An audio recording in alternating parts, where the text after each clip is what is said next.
pessoas de verdade. Cumpre teu chamado para mim. Amém. Glória a Deus. Sabe que sempre é uma honra, mas ao mesmo tempo é uma responsabilidade muito grande que nós, como pastores, temos de estar numa tribuna, num púlpito. Eu sempre, quando vou ministrar, eu converso com Deus, eu falo com Deus, olha Deus, eu não quero falar nenhuma palavra do meu conhecimento. Eu não quero dizer nada para a tua igreja, não quero falar nada para a tua igreja que não seja a sua vontade. Então, por isso, se torna uma responsabilidade muito grande que nós estamos aqui para transmitir, todos que sobem na tribuna, para transmitir, mesmo o grupo de louvor, mesmo as meninas da dança, transmitir a vontade de Deus para a igreja dele. Então, por isso, às vezes, nós trememos, nós temos tremor e temor de estarmos aqui. E isso eu peço sempre para Deus. Deus me usa, mas com temor, não tire isso de mim. Porque eu não quero nunca achar que eu estou preparado para fazer a vontade de Deus. Eu quero estar sempre, todos os dias, sendo preparado para fazer a vontade de Deus. E nessa noite é isso que eu peço ao Senhor, que Ele me prepare, que Ele me use, para que a vontade dEle seja na vida de cada um de vocês. Amém? E meditando, falando com o Senhor, eu daria o título para essa palavra de hoje que o Senhor colocou no meu coração.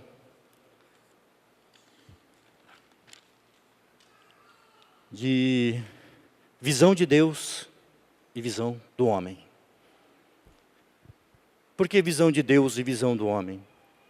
Eu creio que, de todas as vezes que tem sido ministrado, que eu tenho prestado atenção, que eu tenho olhado para a palavra de Deus ministrada nesse púlpito, pelos homens e mulheres de Deus, a última ministração de manhã, domingo passado, foi o presbítero Thomas que ministrou.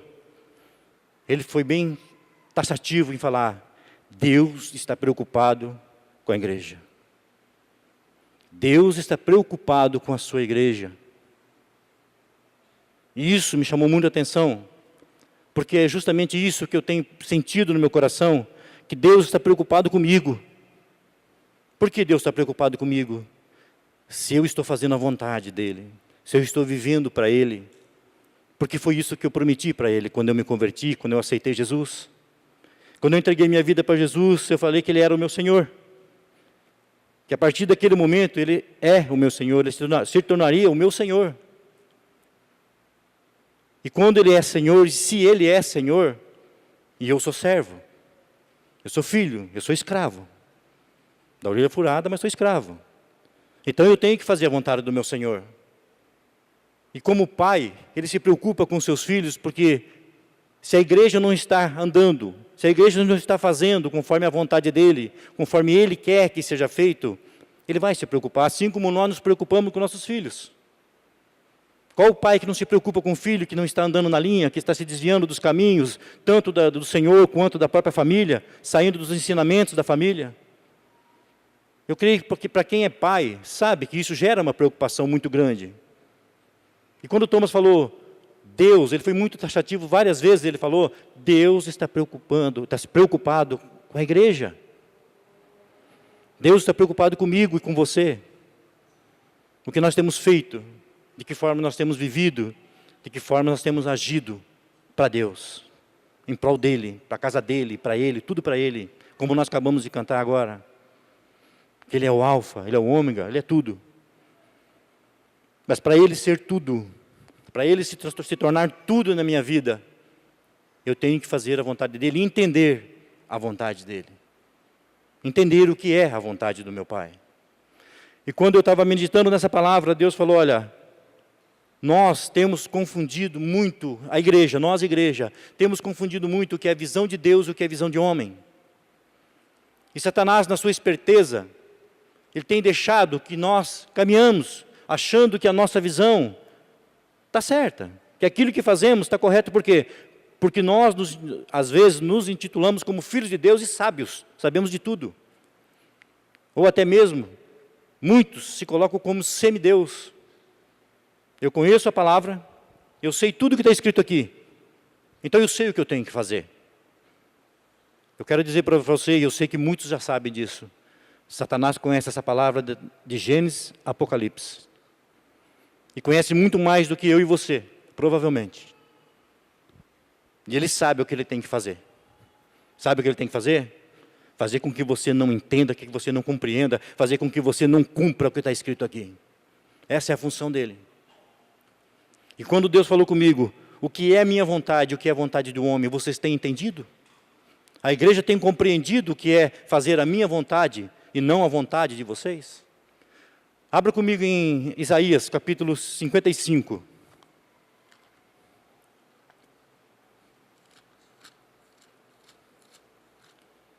Isaías, capítulo 55.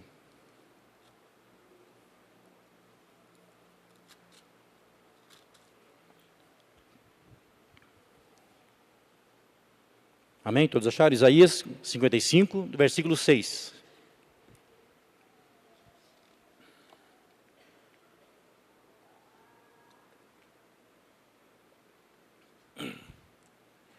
Amém? A palavra de Deus fala assim, Isaías capítulo 55, versículo 8. Porque os meus pensamentos não são os vossos pensamentos, nem os vossos caminhos são os meus caminhos, diz o Senhor. Porque assim como os céus são mais altos que a terra, assim são os meus caminhos, mais altos que os vossos caminhos, e os meus pensamentos mais altos que os vossos pensamentos. Porque assim como descem a chuva e a neve dos céus para lá não tornam, mas regam a terra e fazem produzir, e brotar, e dar semente ao semeador, e o pão ao que come, assim será a palavra que sair da minha boca. Ela não voltará para mim vazia, antes fará o que me apraz e prosperará naquilo que a enviei. Amém? O pensamento de Deus, ele diz que não são os nossos pensamentos. E os caminhos de Deus não são os nossos caminhos. E começou a me vir à memória a passagem de 1 Samuel, que eu creio que muitos de nós já conhecemos. Quando Deus pediu para que Samuel fosse ungir a Davi como rei. Deus falou: Jessé, vá até a família. Eu estou simplificando de alguma forma, irmão, mas estou dentro da palavra. O que eu estou falando é a palavra. Vá até a casa de Jessé e unja. Vai, unja um dos seus filhos, porque eu tenho escolhido um dos filhos de Jessé para ser o rei de Israel. Era tão sério o que Samuel tinha que fazer. Era tão sério essa unção que Samuel tinha que transmitir a Davi, que ele chegou e falou para Deus: olha Deus, se eu for lá e Saul descobrir de que eu estou indo lá, ele vai mandar me matar. Principalmente se ele descobrir o que eu vou fazer. Deus fala: então você vai lá e fala que você vai fazer um holocausto, que você vai prepara o animal, que você vai fazer um holocausto. Mas você vai ungir um dos filhos de Jessé como rei. Vamos ler lá, irmão, para a gente poder não ficar só, para a gente poder acompanhar. 1 Samuel, capítulo 16.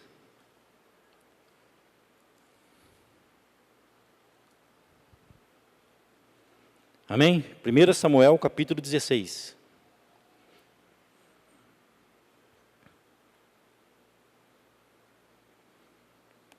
Versículo 6. Amém?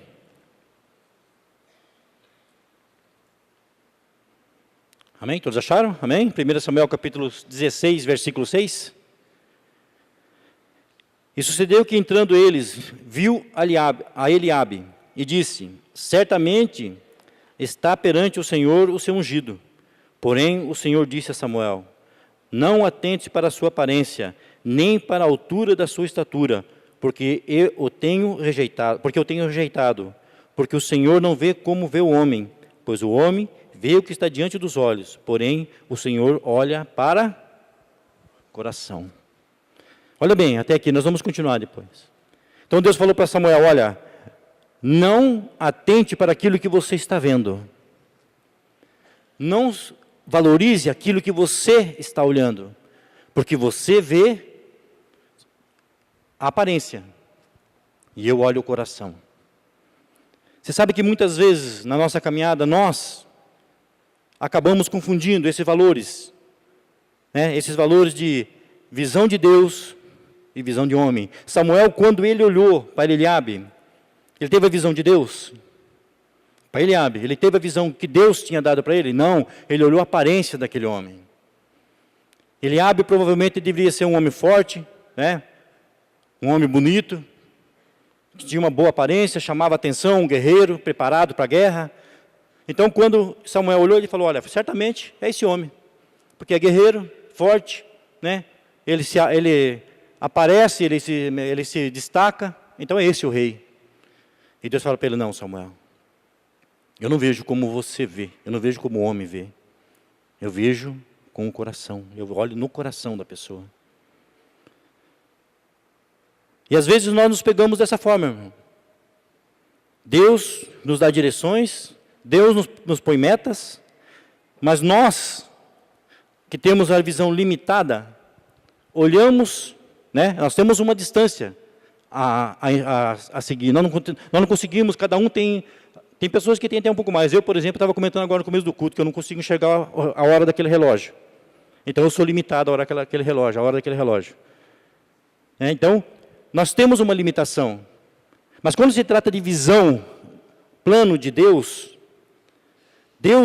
Ele quer que nós vejamos os seus projetos. Deus quer que a gente venha a enxergar o que Ele tem preparado para nós. Mas para isso, eu não posso contar com aquilo que eu conheço, ou com aquilo que eu acho, ou com aquilo que eu sei. Porque quando ele olhou para Eliabe, Samuel, ele foi pelo aquilo que ele achou.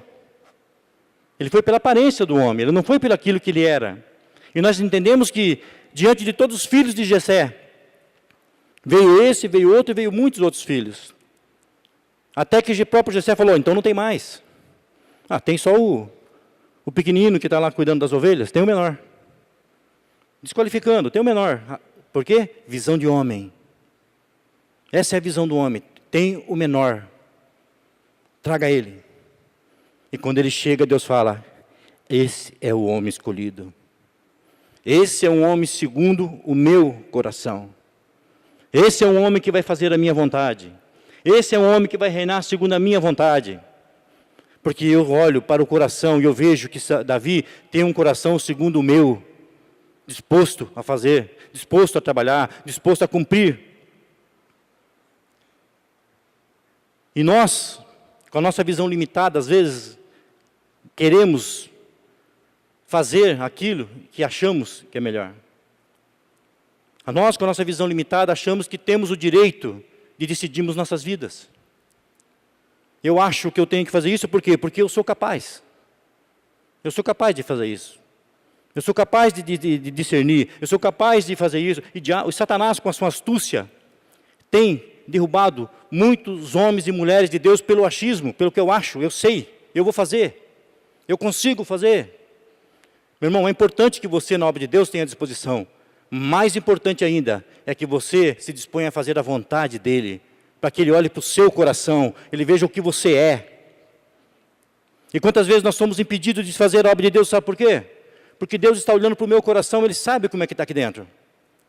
E às vezes Ele vai me impedir mesmo. Sabe por quê? Porque eu não estou preparado a fazer a vontade dEle. Eu não sou um homem segundo o coração dEle. Pelo contrário, eu sou um homem que ando segundo as minhas vontades. Eu faço aquilo que é agrada o meu coração, e não o coração de Deus. E quando o presbítero Thomas falou, Deus está preocupado com a sua igreja, eu falei, então Deus está preocupado comigo. Deus está preocupado comigo. Porque será que eu estou andado na visão de Deus? Será que Deus tem colocado no meu coração e eu tenho feito? Ou eu tenho deixado de fazer porque eu acho que não é correto? Quantos aqui já não passam por lutas? Eu creio que a maioria de nós passamos por lutas. Quantos aqui não tem problemas hoje, sem resolver? Quantos aqui hoje saíram da sua casa, deixando situações difíceis a ser resolvidas? E por que será que porque estamos vivendo momentos de dor, momentos de angústia, momentos de luta, que isso é natural, mas o que não é natural, meu irmão, é que a igreja do Senhor comece a andar com as suas próprias pernas. Comece a andar, quando eu falo com as suas próprias pernas, é andar pela sua vontade. Isso não é natural. O natural para Deus é que seus filhos, assim como Jesus falou, olha, eu vim para fazer a vontade do meu Pai. Eu estou aqui para fazer a vontade do meu Pai. Em nenhum momento Jesus falou, eu estou aqui para fazer a minha vontade, ou eu vou fazer isso. Todas as vezes que Jesus tinha que fazer algo, ele subia, orava ao Pai e pedia a direção de Deus, se era aquilo que o Senhor queria que ele fizesse. Então essa é a visão de Deus para a nossa vida. A dependência. Nós estamos vivendo numa época onde nós não queremos ser dependentes de nada. Por quê? Porque tudo está muito fácil. Tudo está muito fácil. Satanás é astuto que ele tem deixado ficar tudo muito mastigadinho. E nós se tornamos o quê? Independentes. E aí começamos a usar os nossos apoios naturais para dizer para Deus, eu não posso. Eu não tenho condições de fazer. Eu não tenho até tempo para Deus hoje. Por quê? Porque eu tenho tantas coisas para fazer, porque eu sei fazer. Eu sou, vou dizer o nome que muitos dizem assim, né? Eu sou o cara, eu sei fazer. Eu posso fazer. Por quê? Porque eu tenho entendimento disso, eu tenho entendimento daquilo. Quantos homens de Deus têm caído pelo conhecimento da palavra? Porque Satanás tem iludido e colocado o achismo dele, de ele achar que ele é melhor, que ele sabe, que ele faz. São semideuses. E muitos têm até a coragem de ordenar a Deus as coisas. Já estão se achando maiores que Deus. Como que fazem isso? É como se eles pudessem colocar Deus numa caixinha. Deus está aqui, uma caixinha guardadinha. E quando eu quero, eu abro ela e falo, olha, eu quero isso. Então, tem que ser assim. Ou então, Senhor, eu vou para a igreja hoje, eu vou no culto hoje. O Senhor está vendo a minha situação. Deus está ouvindo. Lógico que Deus ouve. Olha a minha situação. Mas se eu for na igreja hoje e o Senhor não resolver, amanhã eu não vou mais. Amanhã eu estou me afastando, Deus. Desculpe o que eu vou falar, meu irmão. Tem crente que tem mais medo do diabo. Tem mais medo do diabo. Tem que temer ele mesmo. Tem que ficar alerta com ele. Mas tem mais medo do diabo do que da mão de Deus. E a palavra de Deus fala que Deus, o Senhor de todas as coisas, Ele é Senhor seu e Senhor do inferno também. Não tem tomado posse da autoridade que Deus tem dado para chegar e falar, Satanás, eu estou baseado na palavra de Deus, então eu vivo o que Ele me ensina e a vontade de Deus é que prevalece na minha vida, não a minha vontade. Irmãos, quantas vezes na minha vida, mesmo depois de convertido, tá? Eu tomei posições erradas, que só no outro dia eu via o tamanho da besteira que eu tinha feito e eu perguntava para Deus, Deus, o Senhor não viu? O Senhor não viu que eu ia fazer isso, Deus? O Senhor não podia ter impedido? Ou então, depois de tudo consumado, depois de tudo feito, fala assim, olha, o culpado sabe quem que é? Não sou eu. Porque eu sei fazer as coisas. O culpado foi Adão. Joga lá no Adão. O culpado foi Adão que errou. Se ele não tivesse errado, nós estaríamos no paraíso até hoje. Então, eu estou padecendo hoje por causa de Adão, por causa de Eva. É fácil, né? É fácil. Quando a nossa vontade ela vem prevalecendo, nós não achamos mais que nós somos culpados de nada. Sempre vamos achar um culpado para isso. E vamos caminhar sempre pela nossa visão, pelaquilo que nós entendemos, pelaquilo que nós conhecemos. Em se tratando de Adão, eu lembrei agora que certa vez, um homem muito estudado, um engenheiro, tinha muito estudo, ele chegou e falou assim para mim num curso de teologia, já que vocês ensinam teologia, ele falou, conhecimento humano, tá? Ele com todo o conhecimento humano, e bastante conhecimento humano, um homem com muito conhecimento. Já que vocês ensinam teologia, por que que Deus, quando formou Adão, Ele colocou uma árvore do fruto do mal e uma do fruto do bem? Por que que Ele colocou essas duas árvores sabendo que o homem podia errar? Na hora eu me senti um pouco apertado, irmão. Mas eu recorri ao meu Deus. Falei, Deus, eu não tenho resposta para ele, humanamente falando. Mas o Teu Santo Espírito que habita em mim pode dar uma resposta agora para esse homem. Através da minha vida. E na hora Deus me trouxe a seguinte revelação, meu irmão. Eu falei para ele assim, com todo o conhecimento que você tem, mudou alguma coisa hoje, na época de Adão e hoje? Ele falou, mudou. Eu falei, não mudou. Não mudou nada. A mesma árvore continua de pé, e com o fruto da vida, que é Jesus Cristo. E a árvore do conhecimento do mal continua de pé, que é o mundo, Satanás. Ele continua te oferecendo as mesmas frutos para que você coma ou não. Então nós vivemos como Adão. Nós estamos aqui vivendo da mesma forma que Adão. Ou nós fazemos a vontade de Deus, ou não fazemos a vontade de Deus. O mundo está aí prontinho para que você coma do fruto dele ou não. E Jesus espera que você coma o fruto dele, da árvore da vida. Ele falou para mim, olha, eu não tenho como escapar dessa agora. Agora você falou uma coisa que eu acabei entendendo, que Deus não mudou nada. Nós continuamos vivendo da mesma forma. E Deus, quando deu sabedoria a Adão, eu falei para ele, deu sabedoria para você. Todo o conhecimento que você tem, que você adquiriu aqui na terra, foi porque Deus permitiu. Porque senão você também, nem esse conhecimento você teria. Então a sabedoria do homem, ela quer exceder a sabedoria de Deus. Mas a palavra de Deus fala que a sabedoria do homem é loucura para Deus, e a de Deus é loucura para o homem. Nós temos uma passagem da palavra de Deus que está em 2 Reis, capítulo 5, que fala da vida de Naamã. Quantos conhecem essa passagem, a vida de Naamã? Vamos ler lá então. Naamã, um homem poderoso. 2 Reis, tá, irmão? 2 Reis, capítulo 5. Naamã, a palavra de Deus explica aqui no capítulo 5, versículo 1. Vou esperar que vocês achem, tá? 2 Samuel, deixa eu ver. 2 Reis. É que nós estávamos em Samuel. 2 Reis, tá? 2 Reis, capítulo 5.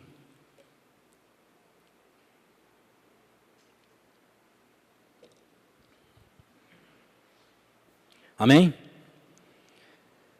E fala assim, Naamã, chefe do exército da rei da Síria, era um grande homem diante do Senhor e de muito respeito, porque por ele o Senhor dera livramento aos sírios. E era este varão homem valoroso, porém, o que ele tinha? Lepra. Então veja bem, vamos analisar um pouquinho a vida de Naamã. A gente vai continuar. Mas Naamã era um homem poderoso, um chefe, ele era chefe do exército do rei da Síria, chefe do exército da Síria. E para que a gente entenda, a Síria sempre estava gerando confronto com Israel. Eram dois povos que sempre estavam se pegando em guerra. Era valoroso, tinha, vamos dizer assim no sentido, ele tinha muito dinheiro, ele tinha toda a riqueza, porque um chefe do exército, ele não tinha pouca coisa, ele era um homem muito poderoso financeiramente, poderoso com autoridade, mas a Bíblia fala que, porém, ele era leproso. E o que era um leproso da época? Uma pessoa rejeitada pela sociedade, rejeitada pelo povo. Por quê? Porque a lepra era contagiosa. Tanto que, eu creio que Naamã só estava aqui na posição ainda de chefe desse exército por causa do seu poderio, por causa daquilo que ele tinha, da vida financeira dele também. Porque os menos favorecidos eram levados até cavernas e eram largados em cavernas, os leprosos. Eles viviam juntos, todos os leprosos. E quem se compadecia deles, levava alimento. Eu creio que de alguma forma entregava para ele para não ter o contato, por causa que era contagioso. Mas esse chefe daqui do exército, ele era leproso. Então, a lepra não somente era contagiosa, mas era fatal. Ela matava. Então, esse homem estava destinado à morte. Esse homem estava caminhando para a morte. Com todo o poder que ele tinha, com toda a sabedoria que ele adquiriu, com todo o dinheiro que ele adquiriu, ele ia morrer. Ele ia morrer. Porque a lepra não perdoava, ela matava. Hoje sabemos que já existe a cura, né? Mas na época era a morte certa, como o câncer. Se Jesus não cura, ele mata. E no versículo 2 fala assim, e saíram tropas da Síria e da terra de Israel e levaram preso uma menina, que ficou ao serviço da mulher de Naamã. E disse esta a sua senhora, tomara que o meu senhor, no caso Naamã, né, estivesse diante do profeta que está em Samaria, ele o restauraria da sua lepra. Olha que interessante. Olha para você ver a visão de Deus. Essa menina era israelita. E por causa da guerra, ela foi presa.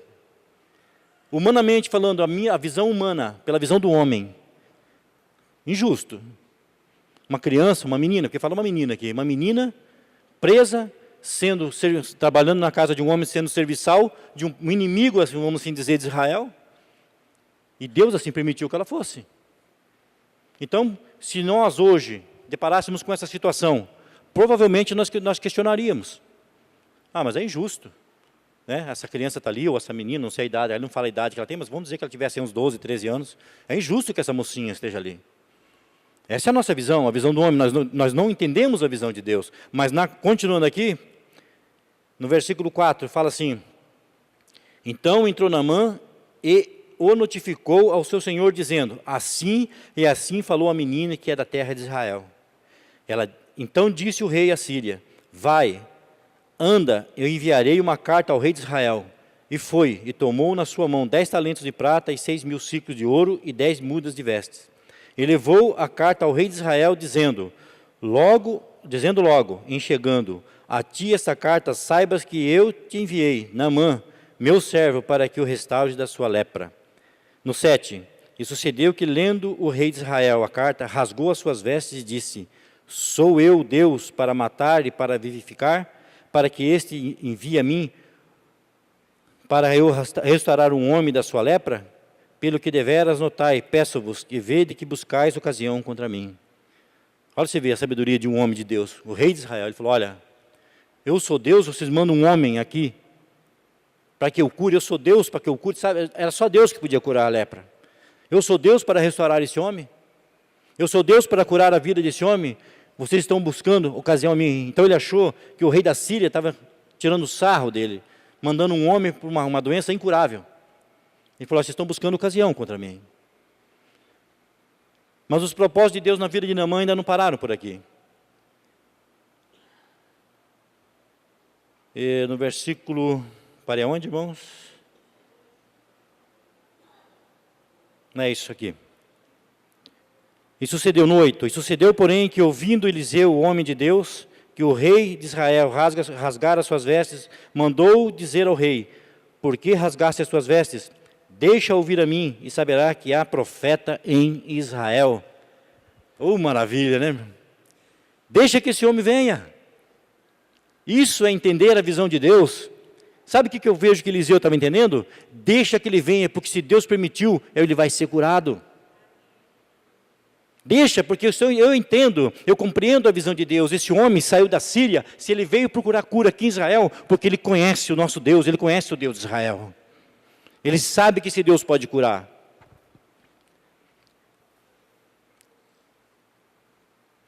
No versículo 9, veio, pois, Naamã com os seus cavalos e com o seu carro e parou à porta da casa de Eliseu.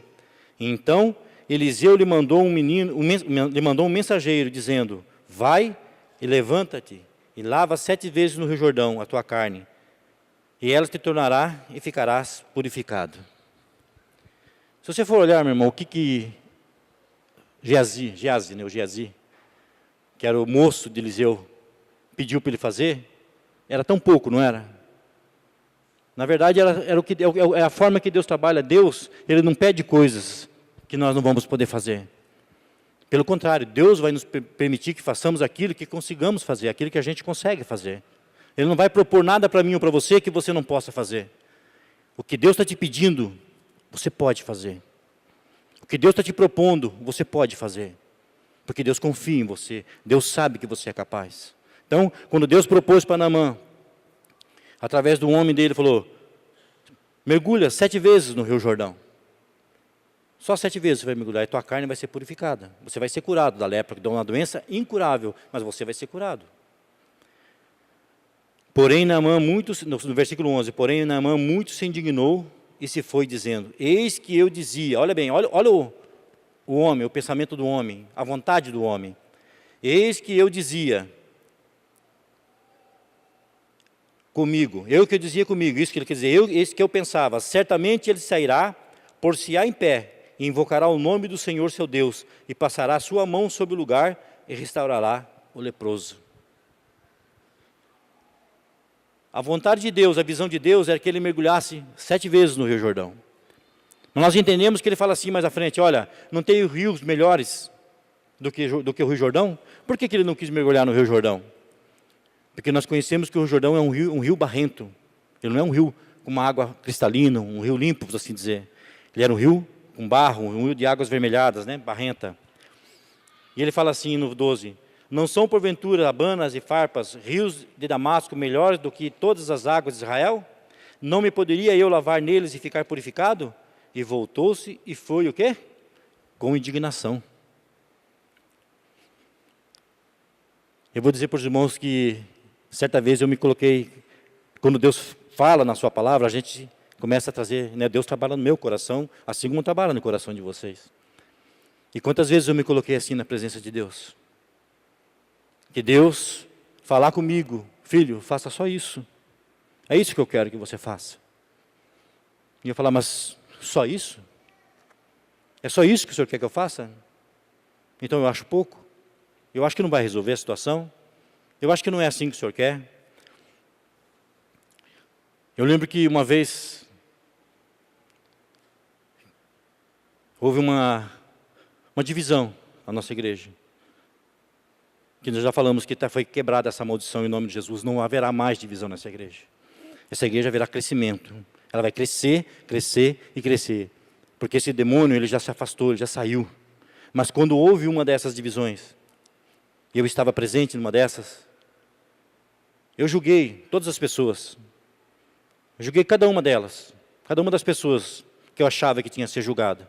Essa está errada, você está errado, você está errado e você está errado. E por isso eu estou certo, eu vou para minha casa e vou sentar e vou ficar bem, por quê? Porque eu estou certo. E realmente eu não tinha feito nada de errado. Mas o meu erro foi achar que eu tinha condições de julgar a vida daquelas pessoas e dizer que elas estavam certas ou que estava errado, o que estava certo ou que estava errado. E quando eu cheguei na minha casa todo felizão, todo homem, todo carnal, como diz os jovens, estava no bife, né, jovens? Estava no bifão mesmo. Eu peguei o meu violão e falei, olha, não tenho nada a ver com essa situação. Eu vou louvar ao Senhor. Eu não tenho nada com essa situação. Sabe aquela convicção de que eu estava certo?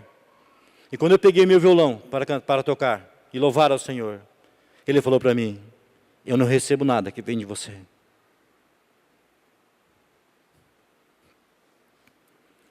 Aquilo me quebrou, meu irmão, porque eu senti muito forte Deus falando comigo, eu não recebo nada de você. Eu não quero nada que venha de você.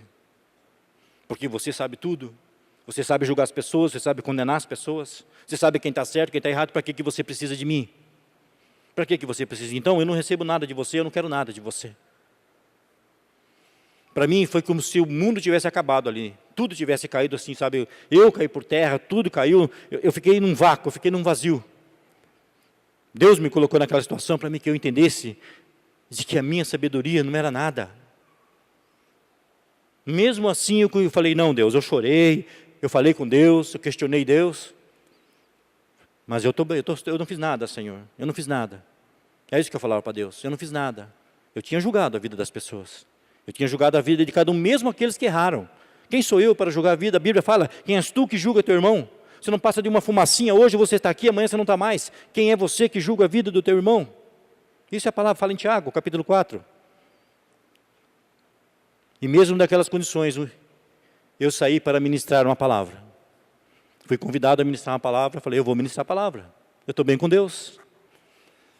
Quando eu cheguei no local, que eu abri a Bíblia, a palavra de Deus, eu li o primeiro versículo, meu irmão, só o primeiro. O restante eu não entendia mais nada. Eu não sabia nem o que eu estava fazendo ali. Eu me fiquei totalmente perdido. Me deu, sabe como fala, um branco. Eu lia, mas mas ela não entrava aqui na cabeça. Eu só lia, mas quando vinha era para ficar na mente, ela não ficava. Eu fiquei vazio. E Deus falou, você vai se consertar agora. Senão eu não recebo nada de você.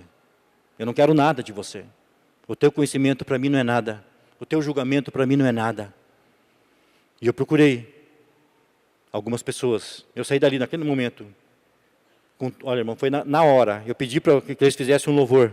Eu estava próximo de algumas pessoas. Eu pedi que quando fizessem um louvor. Falei, façam um louvor porque eu já volto. Eu peguei meu carro, fui. Quando cheguei no local que Deus tinha preparado, todas as pessoas que eu tinha que pedir perdão estavam lá. Todas. Eu não sei como, sim. Não haveria condições de estar todos, mas todos estavam. E eu cheguei e falei, olha, eu vim aqui pedir perdão para todos vocês. Eu julguei a vida de vocês, eu falei que vocês eram errados, eu falei que vocês fizeram isso, aquilo, eu julguei cada um de vocês com o meu conhecimento. Mas Deus não quer me receber como filho se eu não pedir perdão para vocês. E eu pedi perdão e voltei. Quando eu comecei a ministrar, aquela palavra era mais doce do que o mel. A revelação de Deus, como Deus falava comigo, como Deus falou com aquele povo. Por quê? Ele não vai me usar, meu irmão, Ele não vai usar nenhum de nós. Ele não precisa do nosso conhecimento. Pelo contrário, nós precisamos da sabedoria de Deus. Nós precisamos entender de que tudo que Ele deixou escrito aqui é sabedoria dEle, e Ele deixou para que a gente cumpra, para que a gente faça.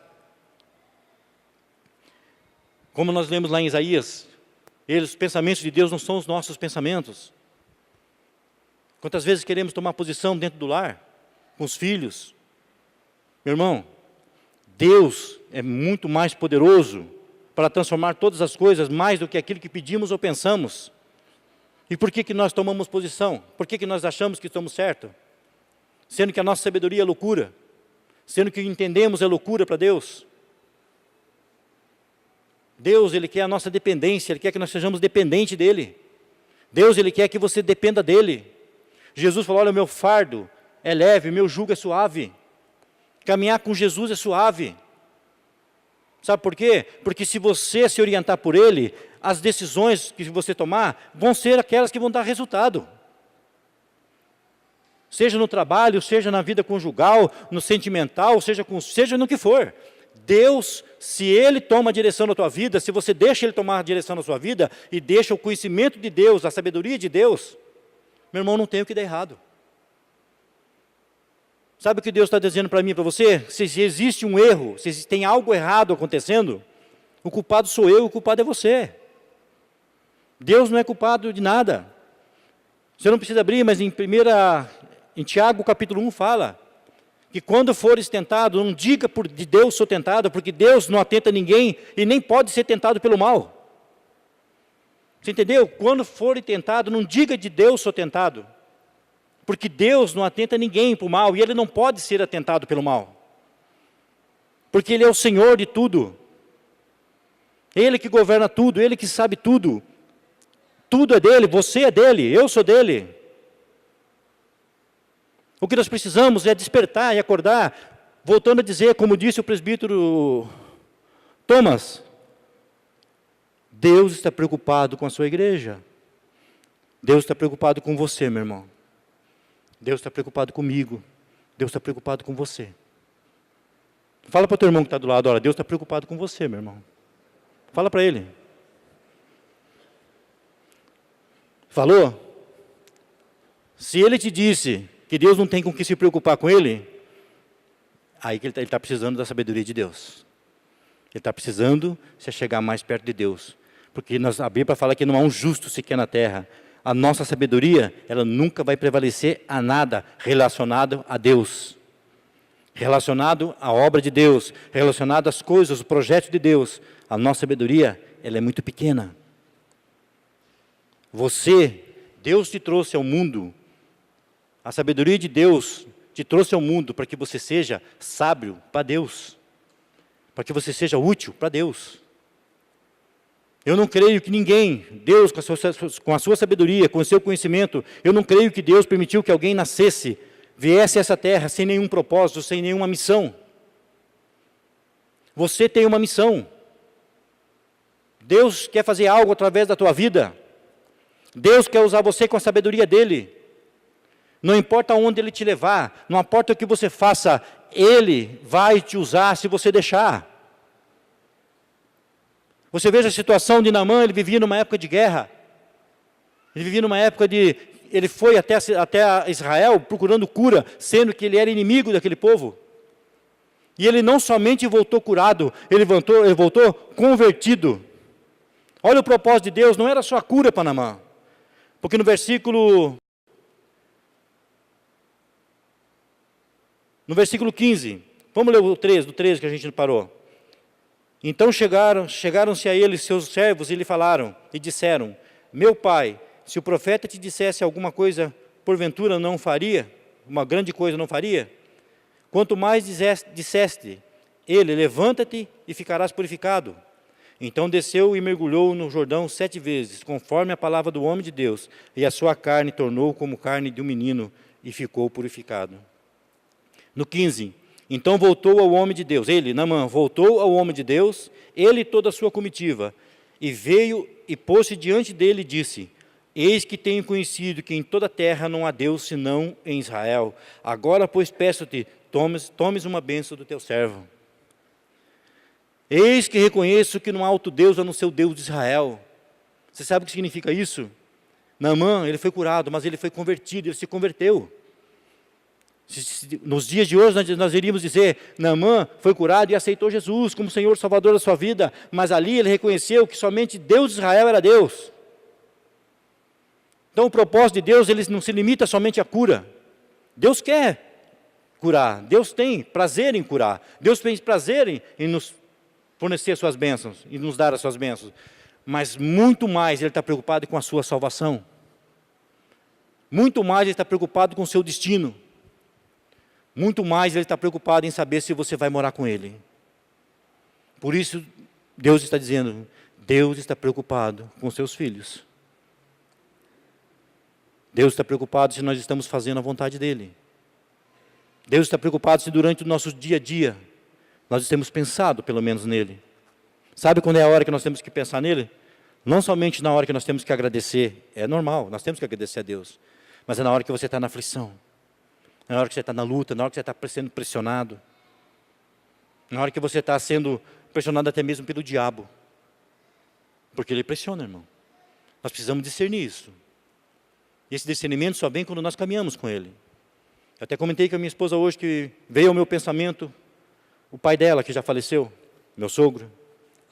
Quando meu sogro caiu, né, que está aqui o tio dela também, que conhece a história. Quando meu sogro caiu com derrame, ele ficou paralítico. Ele veio morar com a gente. E nós até mesmo chegamos a relutar, eu mesmo. Eu falava com a minha esposa, com a pastora Rose, eu não acho justo que somente a gente cuide dele. Eu não acho justo que os outros filhos não cuidem dele também. Então vamos fazer um projeto, um plano. Cada um fica um ano com ele, cada um cuida dele um ano. E a gente até tentou fazer isso. Mas ele acabou voltando e ficando com a gente. Fomos nós que tivemos que ficar com ele. 14 anos, eu creio, mas acho que foi 14 anos. Ele ficou com a gente. Paralítico. E nesses 14 anos, ele xingava, ele murrava. Ele era um homem muito bravo. Então ele falava palavrão. E aquilo foi me irritando. E eu comecei a discutir com ele. Eu comecei a falar com ele, olha, você está errado, eu não quero que você faça isso na minha casa, lembre-se que você está na minha casa, eu não quero esses palavrão aqui dentro. Eu comecei a guerrear com ele. E ele rangia os dentes de raiva, e falava comigo, um dia você vai ser pastor, ele falava para mim. Eu falei, amém, eu recebo, mas agora o problema nosso é outro aqui. Então eu estava focado no que aquele homem estava fazendo. Mas um dia ele estava ali na cama, e ele estava irritado, ele estava falando palavrão. Eu cheguei e falei para ele, você vai ficar quieto agora. Aí Deus falou comigo, por que você está conversando com o demônio? Você está discutindo com o demônio? E eu peguei e falei, eu te repreendo em nome de Jesus, Satanás. Eu peço que você saia daqui agora, da mente desse homem, saia do corpo desse homem. Que eu quero falar com ele agora. E eu cheguei e falei para ele, Amaro, o nome dele era Amaro. Eu te amo em Cristo Jesus. Eu te amo em Cristo Jesus, Amaro. As lágrimas dele corriam assim. Eu não estava tendo discernimento, meu irmão. Eu estava com os meus pensamentos, com a minha forma de agir, achando que eu estava certo. E eu estava guerreando com o demônio. Eu estava ofendendo aquela pessoa, xingando aquela pessoa. Eu nunca maltratei com golpes, com nada disso. Mas eu estava ofendendo aquela pessoa. Dizendo que ele era mal educado, dizendo que enfim. Eu estava guerreando com o demônio. Mas só que eu atacava a pessoa. Com a minha sabedoria, com aquilo que eu achava que estava certo. Até que Deus falou, olha, por que você está guerreando, falando, discutindo com o demônio? E quando ele falou isso, eu repreendi aquele demônio. E aquele homem, depois disso, depois dessa vez, eu tinha a impressão que ele me odiava. É essa a impressão que eu tinha, que aquele homem me odiava. Mas depois daquele dia, ele só sorria para mim. Toda vez que eu chegava, que eu acariciava ele, que eu falava com ele, que eu falava, olha, Jesus te ama, você precisa entregar a tua vida para Jesus. Ele sorria, ele dava risada, ele chorava. Mudou-se tudo. Eu deixei a minha sabedoria e busquei a sabedoria de Deus. Eu comecei a tratá-lo como uma vida que não tinha Jesus, mas que Deus amava. Eu lembro que muitas vezes a pastora Rose fez jejum, orava, intercedia, lia a Bíblia para ele. E quando ele xingava, que ele falava palavrão para ela, eu chegava a pensar, isso não tem resultado, isso não está dando resultado nenhum. Esse homem não quer nada. Esse homem não quer entregar a vida para Jesus, ele não quer salvação. Pedi até para o pastor César, falei, pastor César, vai lá em casa, vamos lá orar com ele. O pastor César falou, não, ele não entende, mas ele vai. Eu falei, então vai, vamos lá. Ele orou, falei, ele não fala. Fala? Falei, fala, claro que fala. O senhor quer entregar sua vida para Jesus, falou da Bíblia, leu, quer entregar a vida para Jesus? Ele pegou e ficou ali quieto. Ele falou, bom, se o senhor não quer falar, o senhor dá a sua mão esquerda, que a mão esquerda dele ainda funcionava. Dá a sua mão esquerda, é um sinal que eu tenho que você quer Jesus. Ele guardou a mão assim para trás, assim. Ele escondeu a mão que ele não queria Jesus. E naquilo, Satanás falava, ele não quer nada com isso não. Ele não quer salvação, deixa ele para lá. Não se preocupa com ele. Mas foram 14 anos de luta, mais dela, lógico, como filha. E eu também apoiando ela no que eu podia. Mas no dia da morte, no dia que chegou o dia final dele, eu estava em São José dos Campos, na igreja de São José dos Campos, e ela estava aqui com ele. Ela ligou e disse, o pai está mal, talvez seja o último dia dele. Eu acho que o médico falou que ele não tem esperança nenhuma mais, ele vai morrer. Eu perguntei, você quer que eu desça agora? Era, acho que umas 9 horas da noite. Ela falou, não, fique aí, qualquer coisa eu te ligo. Passou mais um tempinho, ela disse, pode vir amanhã cedo, ele já morreu. Eu falei, não, eu desço agora. Não, ele já morreu. Pode deixar que depois eu te conto a novidade. Quando o médico chamou para despedida, irmão, chamou a primeira filha, se despediu quando chamou ela. Mesmo ele estado praticamente em coma, ele entregou a vida para Jesus. Mesmo estando em coma, Deus trouxe ele de volta à lucidez para que ele entregasse a vida. Ele acabou de entregar a vida para Jesus e morreu. Então eu creio, eu posso dizer hoje, que o Amaro está com o Senhor. E eu vou perseverar aqui, para me encontrar com Ele. Hoje mesmo, o aniversário dele foi esse mês, dia 4. Hoje mesmo eu estava pensando nele, mas Deus me trouxe tudo isso à memória. Quantas vezes eu lutei como um homem contra as coisas espirituais. Quantas vezes eu fui na carne, querendo afrontar coisas espirituais. E quantas vezes nós temos afrontado coisas espirituais na carne e temos sofrido com isso. Temos padecido com isso. Nós temos que aprender a caminhar com Cristo, ouvir Jesus, ouvir o Senhor e discernir o que é de Deus, o que não é de Deus, e discernir o que é do homem, o que não é do homem, e discernir o que é sabedoria de Deus, o que é sabedoria do homem. Nós não temos que andar pela nossa sabedoria, nós temos que andar pela sabedoria de Deus.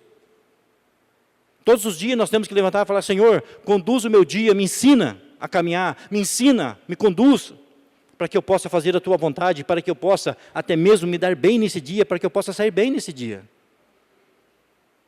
Para que eu possa ser visto, não somente pelo Senhor, mas pelos Teus filhos, pela Tua igreja, mas que eu possa ser visto por aqueles que não Te conhecem, como luz nesse mundo, com sabedoria do alto, com a sabedoria que o Senhor tem me dado. Então, Deus hoje, Ele quer que você discirna o que é sabedoria do homem e o que é sabedoria de Deus. É natural que uma pessoa reaja com estupidez? Claro que é natural. O mundo está pervertido, o mundo está perdido. Mas se Deus colocar alguém ao teu redor, se Deus colocar alguém com você, meu irmão, saiba que a responsabilidade é sua, de você agir conforme Deus determinou. Essa menina que foi presa aqui de Naamã, da história de Naamã, ela agiu com a sabedoria de Deus. Ela poderia falar, sabe o quê? Já que eu estou presa, estou aqui como escrava, que ele morra. Não é assim que a gente ouve? Morra. Ele não me trata bem mesmo, eu sou escrava dele, então que ele morra. Não. Se o meu Senhor souber que há um homem de Deus em Samaria e pode curá-lo. Quantas vezes nós estamos em situações difíceis e nós não reagimos como homens e mulheres de Deus. Pelo contrário, acabamos às vezes acusando até Deus da situação. Essa menina estava presa. Essa menina era uma escrava.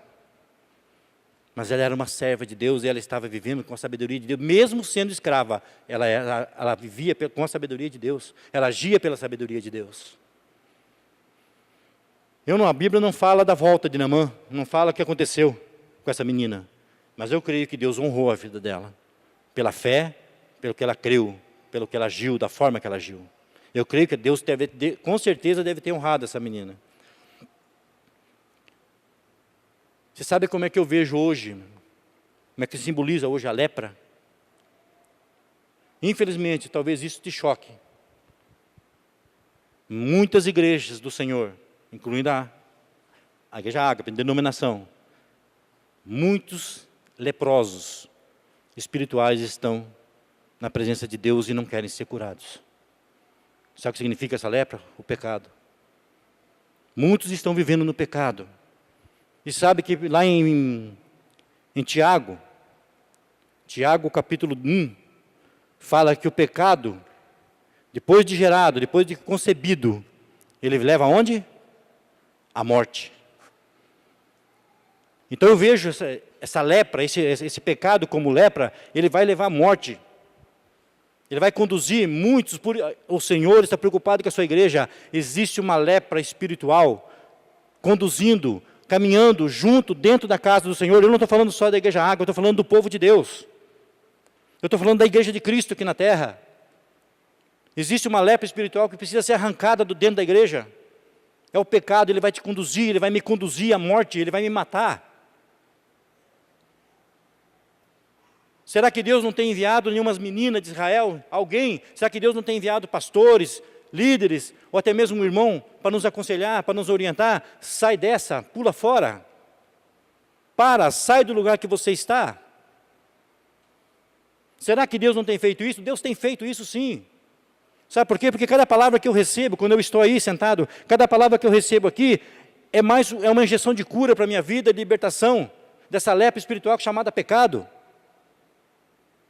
Muitos têm se deixado levar por essa lepra e estão conformados com ela. Estão conformados com o pecado. O diabo, vamos ler lá em Tiago, para a gente estar encerrando? Tiago, capítulo 1.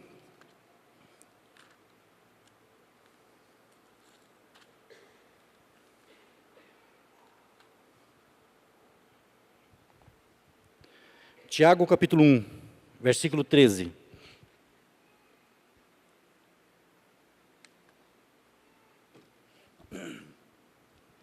Amém? Tiago, capítulo 1, versículo 13. Eu acabei de citar esse versículo agora há pouco. Ninguém sendo tentado diga, de Deus sou tentado, porque Deus não pode ser tentado pelo mal e a ninguém tenta. Mas cada um é tentado quando atraído e engodado pela sua própria concupiscência, ou pelos próprios seus desejos, né? Depois, havendo o desejo, a concupiscência concebido, dá à luz o pecado, e o pecado sendo consumado gera a morte. Quando Deus está falando de pecado que gera morte, Ele não está falando da morte física. Morrer, todos nós vamos morrer.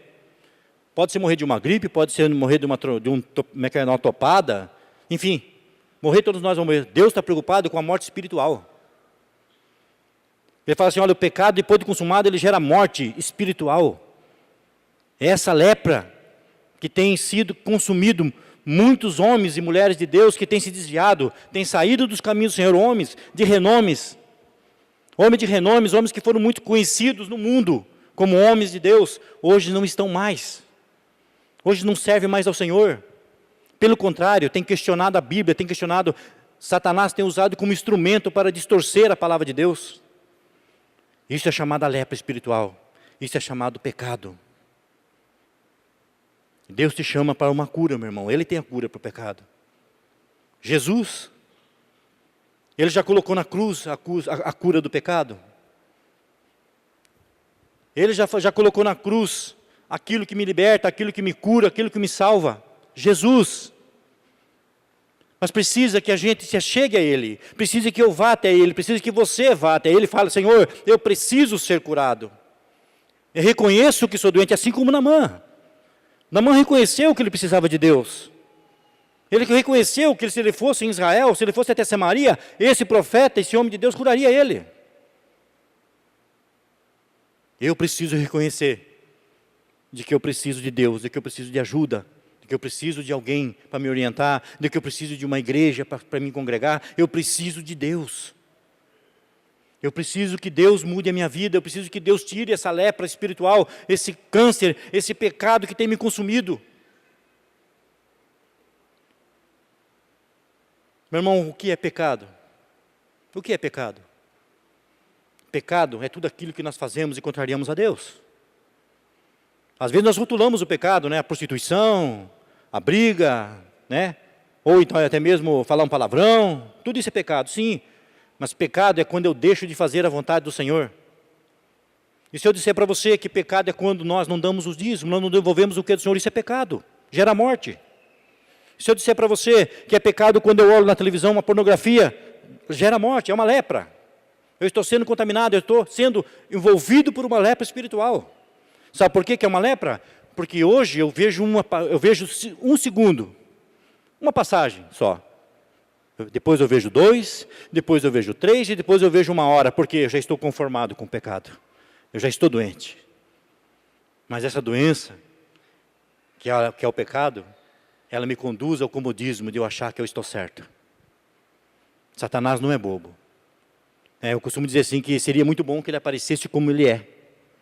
Realmente como ele é. Como está escrito lá em Ezequiel, capítulo 28. Que os povos os temeriam, os povos temerão ele, a aparência dele, ele é horrível. Mas ele vai aparecer assim, ele aparece como diz uma frase, isso não é Bíblia não, tá? Como diz uma frase, ele vem com um sapatinho de algodão.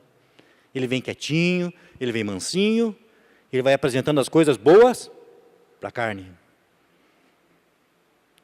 Comer demais, gula, é pecado ou não é? Eu sei o que é isso. Já passei bem por isso já. Pecado. Se eu estou na gula, estou fora dos propósitos de Deus. Se eu como demais, exagerado, tá, meu irmão? Não estou dizendo que você não pode comer bem. Exageradamente, eu estou cometendo pecado. Se eu, como foi dito, assisto um filme, uma passagem, uma novela, que essa pornografia toda, eu estou pecando contra Deus. Porque Ele diz que eu sou o templo do Espírito Santo. E Ele habita em mim. Então a minha mente tem que ser ocupada por Ele, a minha mente tem que ser utilizada por Ele, não ser uma ferramenta do diabo para ouvir, ver e fazer a vontade dEle. Na verdade, se a gente for falar de televisão, meu irmão, infelizmente, chegamos numa época, quem é da época, um tempo atrás, de anos atrás, que televisão era pecado? Eu sou dessa época, eu cheguei a pegar um pedaço dessa época, era pecado ter televisão dentro de casa. Hoje, eu digo para você, que é necessário, às vezes, não ter a televisão dentro de casa. Sabe por quê? Porque tudo que você abre, por mais que tenha aparência de sadio, tem algo que está envolvendo você, tem algo que está te conduzindo a pecar ou a errar. Por mais que seja um filme, se aparentemente sadio, mas sempre vai ter uma cena, alguma coisa que vai te conduzir ao pecado, à tua mente, pelo menos na mente. Vai te fazer pecar em pensamentos. Mas, isso não significa que nós não temos que ter a televisão dentro de casa. Não. Então, eu falei que nós estamos vivendo numa época que ela não é útil, mas nós podemos fazer ela ficar útil. É quando nós fazemos a vontade do Senhor, nós temos um controle, nós temos um botão, nós podemos ligar, desligar, nós temos a liberdade de fazer aquilo que queremos. Nós podemos assistir um canal ou não assistir aquele canal. Nós podemos assistir um filme ou não assistir aquele filme. Deus nos dá liberdade de decisão. Então nós vamos decidir pelo quê? Pela vontade de Deus. Eu não vou continuar nessa lepra espiritual. Eu não vou continuar com esse pecado me corroendo. Eu não vou deixar que esse pecado me mate. Eu vou procurar um Deus, o Deus de Israel, aquele que pode me libertar. Eu vou procurar, se preciso for, um homem de Deus, um profeta de Deus, e eu quero ser liberto dessa lepra em nome de Jesus. É isso que nós temos que declarar ao Senhor nessa noite. Senhor, eu conheço, eu entendo, eu compreendo a sua visão, eu compreendo a sua visão e o seu entendimento, e eu quero viver dentro desse entendimento, dessa visão que o Senhor tem para a minha vida. Amém? Deus está preocupado com você? Tá, mas eu falo para você em nome de Jesus, se Deus se preocupou com você, se Deus está preocupado com você, é porque Ele te ama. Esse é um grande sinal, Ele te ama. Ele te ama e Ele quer te ver bem, Ele quer me ver bem. E só vou ficar bem quando eu estiver muito próximo dEle, quando eu estiver vivendo com Ele, caminhando com Ele. Amém? Que não seja essa lepra em nome de Jesus a nos derrotar. Então o que nos falta? O que nos falta para que venhamos a viver de acordo com a visão de Deus? Nos falta primeiramente fé, crer Crer de que Ele é poderoso para transformar todas as coisas. Crer que Ele é poderoso para entender que Ele é poderoso para que eu caminhe e Ele siga, Ele conduza a minha vida e eu confie nele, no que Ele está fazendo. Então, fé é confiança, é crer. Perseverar. Ter arrependimento, meu irmão. João Batista, a pregação de João Batista, do pastor João Batista da igreja no deserto, ele pregava o que? O arrependimento. Porque ele entendia, e Deus, ele sabia, como ele fazia a vontade de Deus, e Deus tinha conduzido ele a fazer essa obra, ele entendia que o arrependimento é essencial, é a essência para que você viva a vontade de Deus. O que é se arrepender? Eu vou por um caminho, e eu me arrependo, o que eu tenho que fazer? Voltar. Isso é arrependimento. Eu vivia uma vida, eu tinha uma situação, eu vivia uma situação de pecado, então eu me arrependo, eu não vivo mais. Eu deixo isso. A pregação de João Batista era essa. Os soldados chegaram e falaram, o que eu tenho que fazer para poder ser salvo? Se contente com o teu salário, ele falou, com o teu soldo. Se contente com o teu salário. Isso significa o quê? Se João Batista falou para eles se contentarem com o salário, é porque eles pegavam além do salário. Havia extorsão. Aquele que tem uma túnica, João Batista falou, dê a outra. Dê a outra. Se você tem 2 túnicas, ajude a quem não tem. Isso é arrependimento. Arrependimento não é você falar que tem 2 túnicas, ou você tem, e quem não tem, tem que se virar. Não. Eu tenho condições. O maior abençoa o menor, então eu posso abençoar o menor. Se eu tenho 2 camisas, por que eu não posso fornecer uma e não vou ficar nu? Foi isso que João Batista disse. Mas no sentido que caminhe a 2ª milha. Não seja um servo inútil, que faça somente o que o Senhor tem ordenado. Faça além daquilo que o Senhor tem te ordenado. Se o Senhor falou para você dar a túnica, dê a túnica. Dê uma cesta básica. Pague, se possível, a luz, pague a água daquela pessoa. Ajude aquele que necessita. Caminhe a 2ª milha. Isso é arrependimento. Isso é caminhar em arrependimento. Dedicação e ser cheio do Espírito Santo. Esses são os ingredientes que Deus hoje passa para você e para mim, para que a gente viva a visão de Deus, a vontade de Deus. Ser cheio do Espírito Santo. Os discípulos, quando caminhavam com Jesus, Jesus preparou, ensinou, mostrou o que eles tinham que fazer. Ele falou, agora revestivos do Espírito Santo. E agora vão, preguem, façam a vontade do Pai. Seja revestido do Espírito Santo, seja cheio do Espírito Santo, faça a vontade de Deus, tenha perseverança. Meu irmão, a tua passagem pelo deserto não é o fim, é o começo. Pensa se José do Egito, chamado José do Egito, pensa se para ele, na cabeça dele, não passou que era o fim naquela situação que ele estava dentro de um poço. Porque a gente sabe que ele gritou, sabe que ele chamou os irmãos, sabe que ele implorou para que os irmãos tirassem ele daquele poço. E acabou que foi vendido. Pior ainda, foi vendido.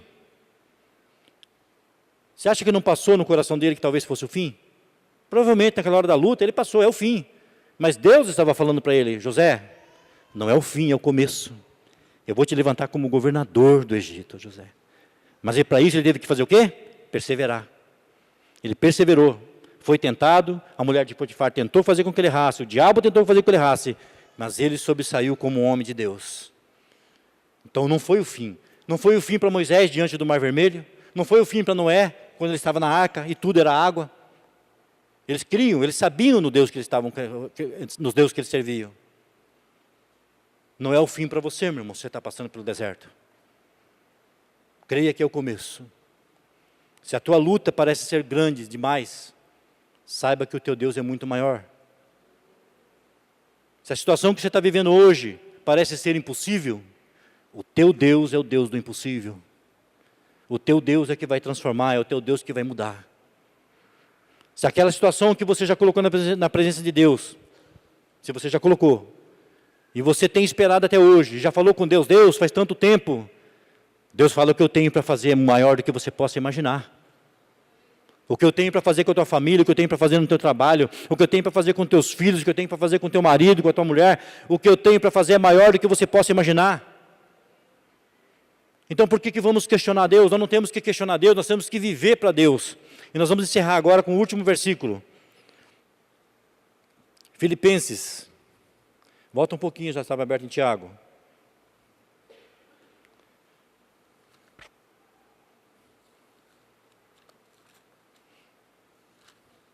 Filipenses capítulo 4.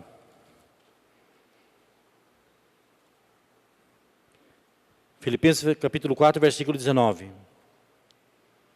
Nós vamos declarar isso ao Senhor agora.